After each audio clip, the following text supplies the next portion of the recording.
শুভ দিন। তোমরা প্রত্যেকে নিশ্চয়ই খুব ভালো আছো, আর আমিও বেশ ভালো আছি।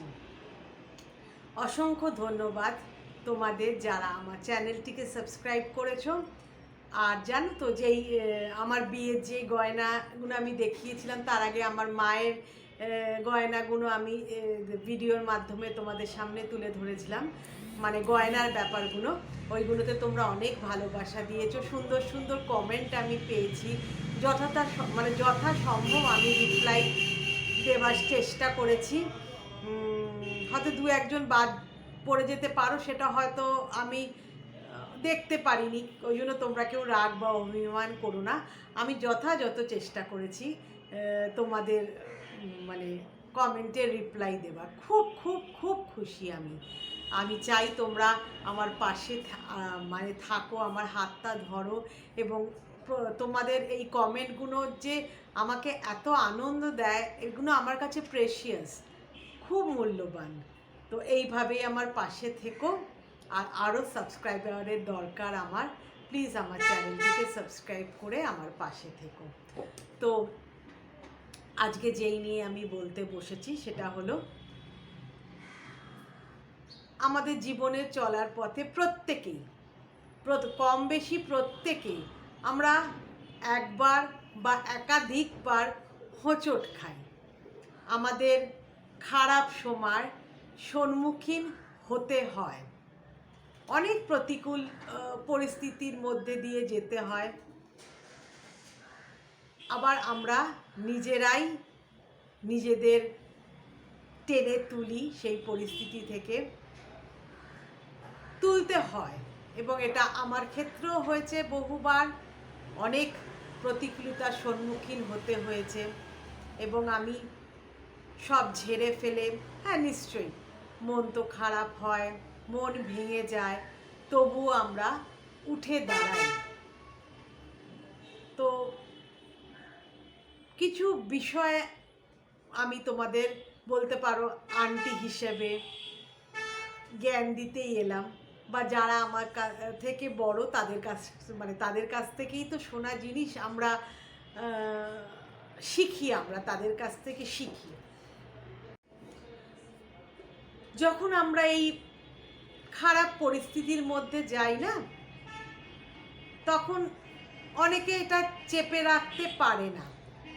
তারা কি করে, তাদের আত্মীয় স্বজন বলো, বন্ধু বান্ধব বলো, বা কাছের মানুষদের কাছে সেইগুলো শেয়ার করে, ভাবে যে হয়তো আদান প্রদান করলে পরে মনের দুঃখটা একটু কমবে, হয়তো কিছু সুরাহা মিলতে পারে কথাবার্তার মাধ্যমে। কিন্তু আমি আমার এতটা জীবন, 57 বছরের জীবনের মধ্যে দিয়ে যতটুকু শিখলাম বা জানলাম, তোমার ওই খারাপ প্রতিকূলতা যে সময়টা তোমরা কাটাচ্ছ না, সেই সময় দেখবে অনেকে তোমার পাশে আছে মানে তোমাকে যে সাহায্য করবে বা তোমার ভালো চায়, সেরকম কিন্তু হাতে গোনা কিছু লোক তোমার ওই দুঃখ কষ্টের কথা শুনে অপরকে গিয়ে আবার বাড়িয়ে বলবে, এবং মনে মনে কিন্তু আনন্দ পাবে, মানে ওদের মধ্যে একটা চাপা আনন্দ কাজ করবে। হয়তো তুমি হয়তো ওদের কোনো কিছুতে সঙ্গ দাওনি, ওদের কোনো কিছুতে হয়তো সমর্থন করনি, বা তুমি হয়তো কখনো কোনো খারাপ ব্যবহার করে ফেলেছো, তখন তারা মনে মনে, যতই তোমার খারাপ অবস্থা হোক না কেন, এই যে আমরা শিক্ষিত সমাজে ঝাঁ চকচকে একটা সমাজে বাস করছি, প্রত্যেকে মনে করবে মুখোশধারী।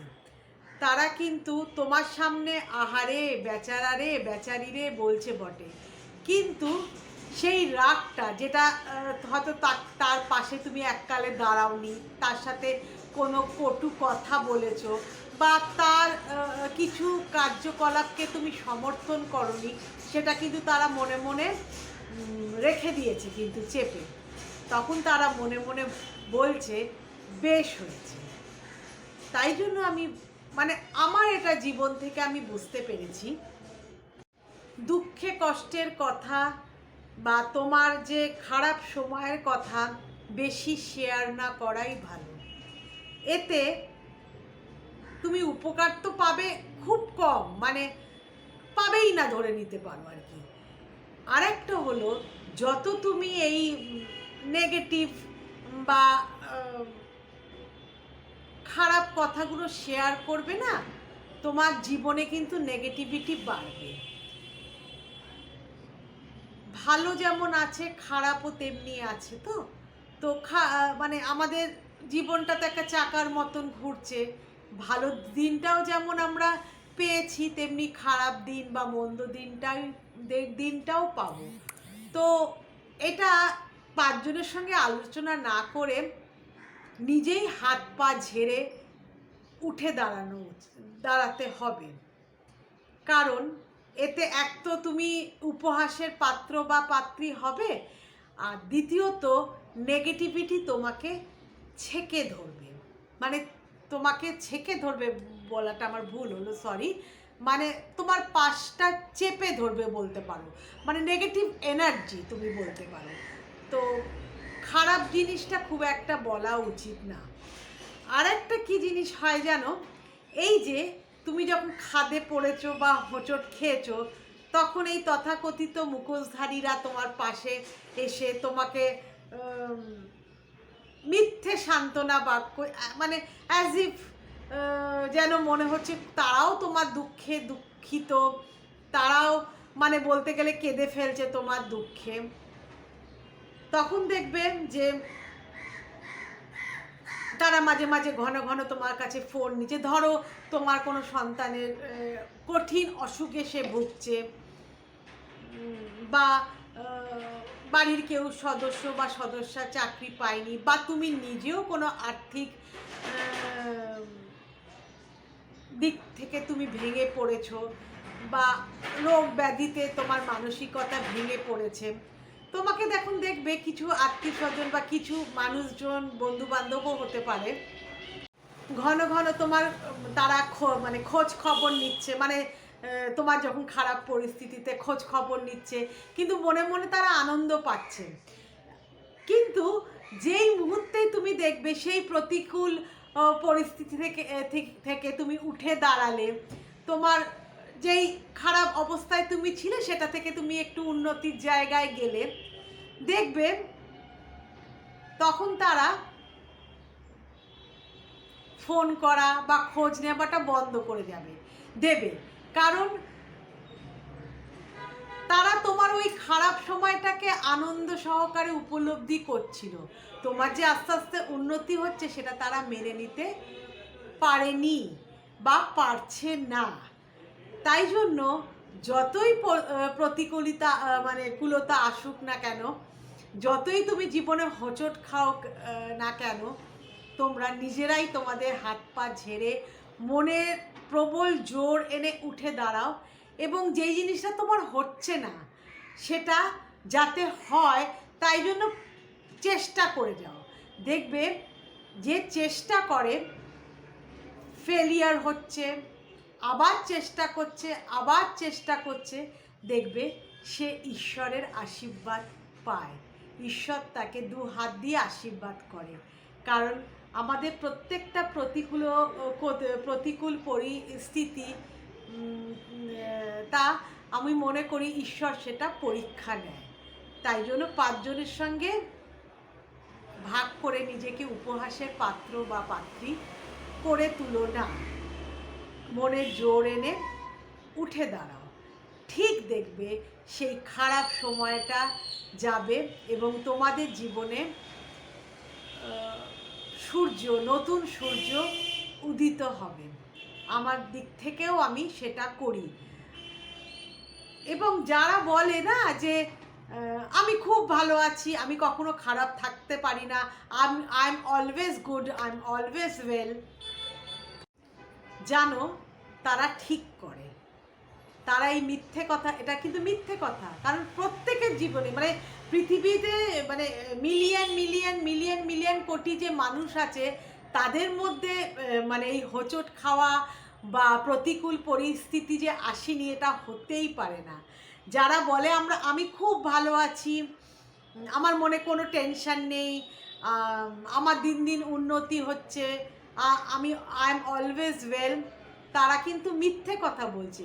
কিন্তু এই মিথ্যে কথাটাকে আমি সাপোর্ট করি, কারণ এই যে বলছে আমি ভালো আছি, আমার কোনো টেনশন নেই, আই এম অলওয়েজ ওয়েল, এর মধ্যে দিয়ে তারা কিন্তু পজিটিভিটি, ইতিবাচক এনার্জি বা শক্তিকে তারা অর্জন করছে। তো তোমরাও এটা করার চেষ্টা করো। খারাপ খারাপ খারাপ, ভালো নয় ভালো নয় বলতে বলতে হয়তো সত্যিই তুমি ভালো নেই, কিন্তু বারবার এটা বলতে বলতে তুমি আরও খারাপের দিকে, আরও প্রতিকূল পরিস্থিতির দিকে তুমি যাবে। এবং এই যে বললাম না, যারা তোমার খারাপ পরিস্থিতিতে বারবার খোঁজ নিচ্ছে, কিন্তু তুমি যেই উন্নতির পথে গেলে তখন কিন্তু তোমার কাছ থেকে আস্তে আস্তে সরে যাচ্ছে, কারণ তাদের মনে ঈর্ষা হচ্ছে এবং তারা কিন্তু তোমার ওই খারাপ সময়টা উপলব্ধি করেছে। যেমন আমরা আচার চেটে চেটে খেলে একটা আনন্দ উপভোগ করি, আইসক্রিম খেতে খেতে একটা আনন্দ পাই, একটা টেস্টকে উপভোগ করি, বা কোথাও বেড়াতে গেলে সেই সুন্দর পরিবেশটাকে উপভোগ করি, তারাও কিন্তু তোমার খারাপটাকে উপভোগ করছে। এরকম একাধিক এক্সাম্পল বা উদাহরণ আছে। যেমন একটা আমি তোমাদের কাছে তুলে ধরছি, আমার বড় মেয়ে, যে এখন প্রায় 8 বছর হয়ে গেল সে একটা স্কুলের টিচার। তো সে কিন্তু ছোটোবেলার থেকে না মিডিওকার স্টুডেন্ট ছিল, মানে 1 থেকে 10-এর মধ্যে কখনোই সে হয়নি। আর অঙ্কে সে প্রচণ্ড কাঁচা ছিল জানো, একবার দুবার মানে এমনই হয়েছে যে পাশ করবে কিনা, মানে অঙ্কে পাশ করবে কিনা, আদার সাবজেক্ট নিয়ে কোনো চিন্তা নেই, অঙ্কে পাশ করবে কিনা, মানে জোড়া তাপ্পি দিয়ে পাশ করে না ওই রকম। তো স্বাভাবিক কথা, ওর মনে তো একটা ভয় ছিল মাধ্যমিকের সময়। তো আমি যেই টিচার পেয়েছিলাম উনি ছিলেন গোয়েঙ্কা কলেজে প্রফেসর। উনি লাস্টের 3 মাস, মানে টেস্টে অ্যালাউ হয়ে যাবার পর 3 মাস উনি অঙ্ক করিয়েছেন। তার আগেও একটা কোচিংয়ে অঙ্ক করতো, তো সেইখানে সেও পেরে উঠতো না। আমি একবার দুবার বাড়িতেও টিচার রেখেছিলাম, কিন্তু সেই টিচাররা না তাকে ওই পাস করা পর্যন্ত, তো ভালো নম্বর গেন ও করতে পারতো না। এবং অঙ্কটা তো একটা স্কোরিং ব্যাপার না, তাতে ওর ডিভিশনটা ভালো হতে পারে। তা লাস্টের 3 মাস, মানে হয় না, আমি যেহেতু ঈশ্বরে প্রচণ্ড বিশ্বাস করি, একজন পেলাম। উনি এলেন, ওনার হাই স্যালারি, মানে উনি ওই একটা সাবজেক্টই দেখবেন 2500 টাকা মান্থলি। তো আমি 3 মাস রেখেছিলাম, উনি ওকে বেছে গুণে অঙ্ক করিয়েছিল। মানে তুমি সব কিছু করতে যেও না, যেগুলো করবে সেগুলো খুব ভালো করে করবে। তো করার পর মাধ্যমিকের রেজাল্ট যেদিনকে, তো আমার সকল কিছু আত্মীয় স্বজন আছে, তারা ওর অঙ্কে যে ভীতি বা অঙ্কে যে ও ভালো না, তো আমার মেয়ে ভয় পাচ্ছে, বা মানি অঙ্কে ব্যাক পাবো না তো, অঙ্কে ফেল করবো না, তাহলে তুই তো দিয়েছিস, বললি তো হ্যাঁ থিওরাম কমন এসছে, এটা ওটা কমন এসছে, তা ফেল করবি কেন? তখন কিন্তু ও যখন পরীক্ষা দিয়েছিল তখন কিন্তু 25 নম্বর 5 নম্বর ছিল না, ওর সময় কিন্তু 34 ছিল। এবং ও কিন্তু 9-10 মিলিয়ে যে মাধ্যমিক সেটা ও দিয়েছে, মানে আমিও যেটা দিয়েছি। তো স্বাভাবিক কথা, 2 বছরের কোর্সের অঙ্ক করা, যে অঙ্কে অত কাঁচা। তো সকাল থেকে যেদিন রেজাল্ট বেরোবে ঘোষণা করা হয়েছে, তো আমার কিছু সকল আত্মীয় স্বজন আছে যারা আমার দুঃখ কষ্টকে ওরা মানে তাড়িয়ে তাড়িয়ে আনন্দ করে। সকাল থেকে সে 1000বার ফোন করছে, কিরে রেজাল্ট জানতে পারলি, কী যে রেজাল্ট জানতে পারলি, কিরে রেজাল্ট জানতে পারলি। একজন দুজন তো বলে গেল, না না ঠিক পাস করে যাবি, কিছু না হোক, গড়িয়ে গড়িয়ে সেকেন্ড ডিভিশন হয়ে যাবে, তো সে গড়িয়ে গড়িয়ে তো সেকেন্ড ডিভিশন হয়ে যাবে, ভালো কথা। তো যখন এই 12টা নাগাদ ও রেজাল্ট জানতে পারলো এবং দৌড়ে দৌড়ে এসে বাড়িতে এলো, এবং আমার মা তো তখন আমার এখানে থাকতেন, তো মাকে জড়িয়ে ধরে আমাকে জড়িয়ে ধরে মানে থরথর করে কাঁপছে আর কেঁদে, মানে বলতে গেলে কেঁদে ফেলেছে। তখন আমি বললাম, কী রে কী হয়েছে, মানে আমারও তো ভয় বুক ডিপ ডিপ করছে। তখন আমি তখন ও বললো মানে আমি তো ফার্স্ট ডিভিশনে পাস করিয়েছি এবং দুটো সাবজেক্টে লেটার পেয়েছি, আর ম্যাথসে আমি কত পেয়েছি জানো, 54। তখন আমি বললাম বাহ খুব ভালো। আমি সঙ্গে সঙ্গে ঠাকুর ঘরে গিয়ে ঈশ্বরকে ধন্যবাদ দিলাম, কারণ আমি মনে করি উনি ছাড়া আমার আর কেউ নেই। তো ধন্যবাদ দিলাম। জানো যেই মুহূর্তে ওর রেজাল্টটা শুনলো, যারা বলেছিল না যে তো ওই গড়িয়ে গড়িয়ে পাশ করে যাবি, শুনলো আমার যে ননদ থাকে, ছোট ননদ, তার মুখ থেকে শুনলো, সে রেজাল্টটা জেনে সবাইকে বলে দিয়েছে। তো